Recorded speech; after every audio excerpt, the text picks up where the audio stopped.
सकाळ सकाळ आज रविवार, सकाळ सकाळ रेटला कोंबडा मस्त हाणलंय. कोंबडा बिमडा हाणला मस्त सकाळ सकाळ. आता आलो रील काढायला. कायच रील चांगली लंका लागली हो का. पाऊस दनादन पाऊस आहे. जिरली चांगली. आणि रविवार होता म्हणलं कुठं जावं बिव फिरायला.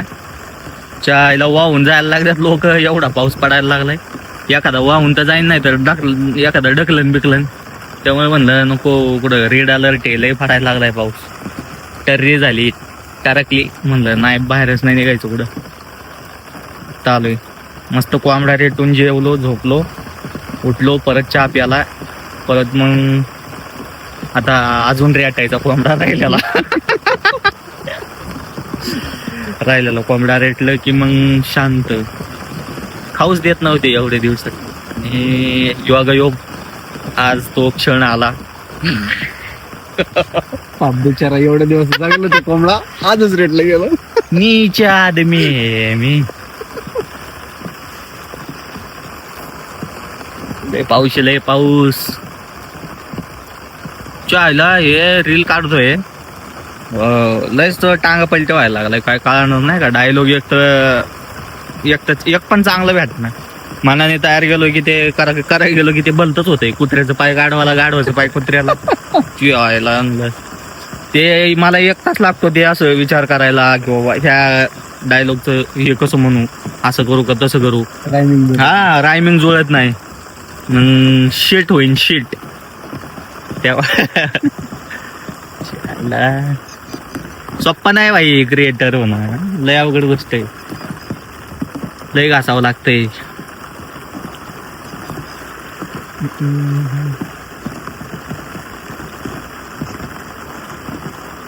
पाऊस लागतंय म्हणून झाडाखाली आलोय. त्यापेक्षा झाडाच पाणी पडत आहे बादाबत ढगपुट्टी झाली असं वाटतंय छत्री. तू बघितलं का ढगपुट्टी झालेली कधी बघितले का. नाही बघितले. अयो असं डायरेक्ट बातक्यात पाणी पडतं असं आपण रिअल मध्ये तुम्ही बघितलं असेल तर सांगा. रिअल मध्ये ना असं पाणी डायरेक्ट असं बादलीने कसं वततो बा आपण डोक्यावर एकदाच असं बादक्यात तसं पडतं. विचार कर कसं पडतं असं डायरेक्ट असं डोक्यावर पडतं. आणि त्याचे पडलं की मग गाडी बिडी सगळी वाहून जाईल. गाडी असो घोडा असो काही असो जिथं डगपुटी तिथं कार्यक्रम खड्डाच डायरेक्ट. चड्डा वाळा ना एवढं पाऊस आहे. नाही पाहिजे राव पाऊस तसं काय नाही असंच म्हणतोय. खेकडा बी दिसा ना. खेकडा खावा म्हणलं तर त्या दिवशी दिसला एक खेकडा. बिचारा पकडायला गेलो नशीबच घाण मेलं ना रे. गावलं दुसऱ्या गाडीच्या चाकाखाली. खेकड्यातलं ताकद एवढाच होता. माझी फाट्यात होती पकडायला. तुला असा हात लावला. हा डेअरिंग तर कशी असा उतरलो गाडीवर जस काय नाही का आता वाघच पकडणार शिकार करायला. उतरलो ते एवढाच होता पांढरा खेकडा. त्याला असा दाबल्यावर त्याने ते लागलं असं पडपड करायला. असं लागलो ना असं. हे ते चांगली रग असते अंगात. मला काय माहिती ते दबानच थांबानाच एकाच जागी तिकडं वळ तिकडं वळवळ. मग असं दाबलं ते गेलं गाडीच्या चाकाखाली. आणि त्या गाडीवाल्याने त्याला स्टेअरिंग सरळ कर म्हणलं की त्याने घातली त्याच्यावर. पकडायच्या आधीच मिळालं ते. आम्ही फक्त पकडणार होतो. पकडून असं बघायचं होतं मला कसं असतं चावतं बिवतं का. म्हणलं एवढीसाच खेकडा पकडताना एवढी टर्री झाली. एवढा मोठा एकदा खेकडा दिसला होता मला. मी गेलतो पकडायला गाडीच्या चाकाखाली माझ्या. नशीब आहे ना आता डेअरिंग माझी कमी झाली. नाही तर बोटबीट गेली असती माझी. एवढा खेकडा होता. एवढी नांगी होती त्याची. काय केलं असतं माझं ते. आवाज चांगलंच हागावला असता मला. फॉस्फरस टाकला असतं मी. रेड कलरचा रेड फॉस्फरस. लय डेंजर आहे बाबा शेगड्यांचा विषय. म्हणजे ते विषारी नसतंय म्हणून डेअरिंग केली तर आपण काय असं काय छेडत नाही एखाद्या गोष्टीला. चांगलं मागात पडला असता. काळा खेकडा होता. झोंबावला असता हागावला असता मला.